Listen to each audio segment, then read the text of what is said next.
Shalom, all praise to the Most High, Yahweh, Basham, Yahushua, Basham, Wukakodash, and double honor to the Apostle of Jeremiah, and to the bishops, and elders, and all the sincere brethren that labor in the truth like us the world, and to all the sincere brethren and sisters that listen to the truth. And I pray this lesson be another edifying lesson to the flocks, and wherever the Most High want to hear this message, let it be heard.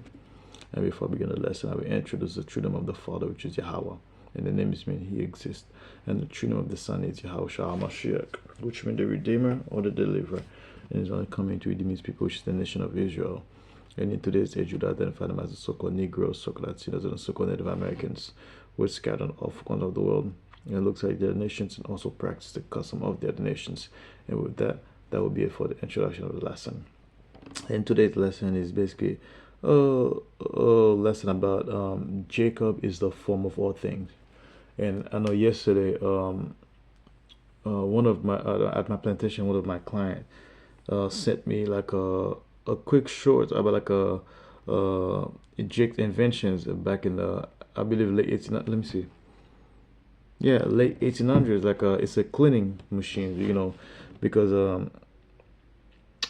during the late 1800s, like the street was like extremely filthy, and there used to be like a horse poops, all sort of street corners, and people have to walk on unsanitary areas.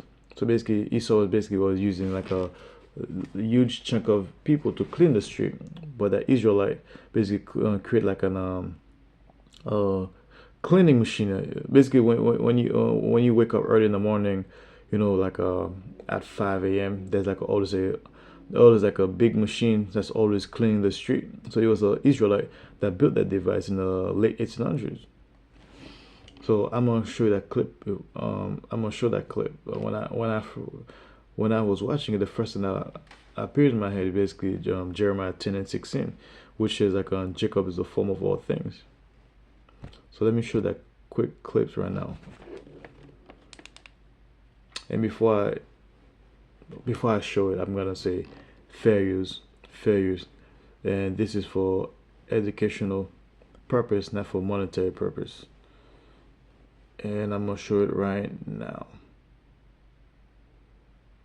This black inventor took street cleaning from horses to horsepower, and quite literally saved American cities from drowning in their own filth. In the 1890s, urban life was a biological nightmare. Streets were clogged with horse manure, rotting garbage, and disease. The solution? Thousands of men with shovels and brooms doing backbreaking work for pennies. But while the world was looking for more hands, a black man named Charles B. Brooks was looking for a machine. Born in Virginia in 1865, Brooks eventually moved to Newark, New Jersey, where he worked as a porter for the Pullman Palace Car Company. Being a porter wasn't just about carrying bags, it was about observing the most advanced mechanics of the 19th century. Brooks took that knowledge and engineered a revolution. On March 17, 1896, he secured U.S. patent number 556,626. This wasn't just a better broom. Brooks designed the first self-propelled street sweeper truck. His design was a masterpiece of mechanical efficiency. It featured revolving brushes on the front fender that swept debris into a receiving pan, which then moved the waste via a belt system into a collection bin. But he didn't stop there. He made the brushes interchangeable, meaning the same truck could become a snow scraper in the winter. He invented the multi-tool of urban sanitation before the word even existed. The unfiltered truth? Investors weren't just interested, they were desperate. And at a time when a luxury home cost a few $1,000s, Brooks's sweepers were priced at $2,000 each. The Pennsylvania government was so stunned by the efficiency that they awarded his company a $100,000 contract. That is the equivalent of millions today. From Buffalo to Scranton, cities realized that one black man's brain was more effective than 1,000 men with shovels. Every time you see a modern street sweeper truck clearing your block, you are looking at the direct descendant of a 130-year-old black patent. Charles B. Brooks didn't just clean the streets, he mechanized the health of the modern city. So here's my question. Why is a man who signed a $100,000 government contract in 1896 missing from your industrial history textbooks? Is it because they'd rather you remember us as the ones holding the brooms instead of the ones who invented the machines that aspiring engineer who needs to know that the blueprint for the future was drawn by a porter from Newark. Hit that follow button and join us at Black History Unfiltered. We don't just tell the past, we show you the mechanics of our greatness. This black inventor took street cleaning from That's horses to basically it. horsepower. That was basically in the late 1800s, basically almost like early 1900s. Like Esau would like you to believe that Jake was doing was basically slavery. Even doing slavery, a lot of the things like the inventions that happened doing slavery was also created by Jake. Esau wasn't bright. Esau just patent them basically. So you never learn in history that it was Jake that did some that created cleaning machines.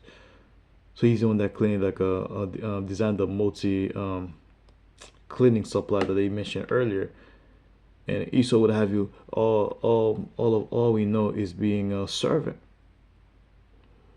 That's what Esau would like you to believe. Meanwhile, all these inventions were created by none other than us. He has a he has a contract of $100,000, which would be equivalent to millions, or you might even say billions nowadays, since due to inflation. And guess what? That is one of many inventions that Israelite still created. And guess what? We're still inventing stuff and not getting credit for it. But it doesn't matter. Our knowledge, the Heavenly Father, Yahweh bless us with infinite wisdom. Like right now, this is like a small portions of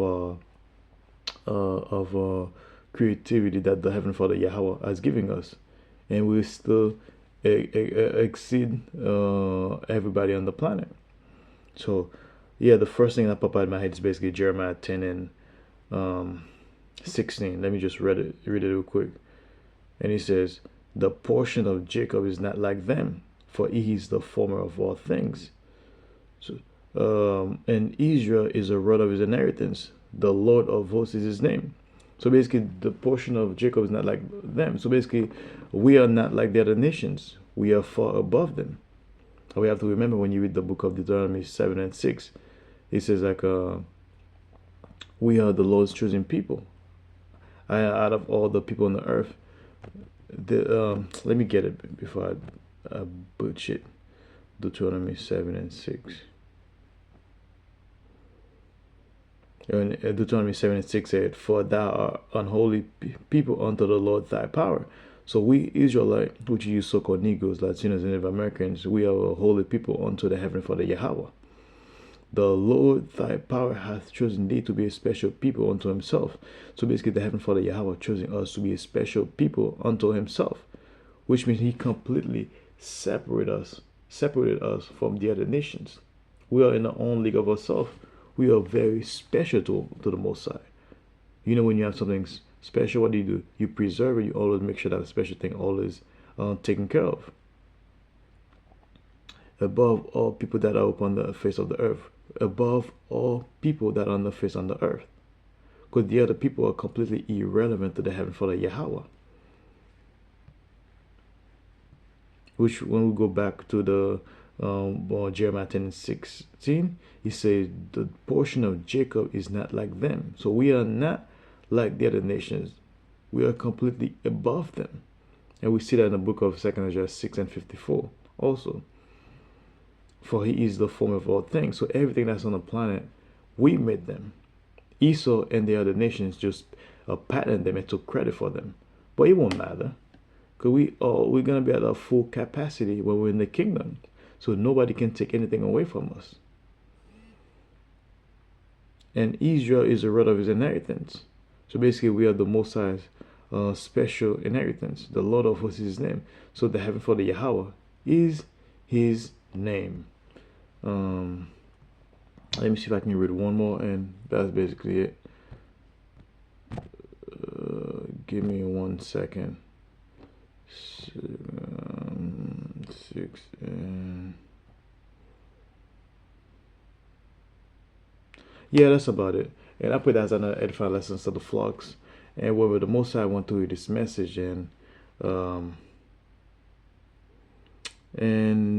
with that, I like to say basically, Shalom.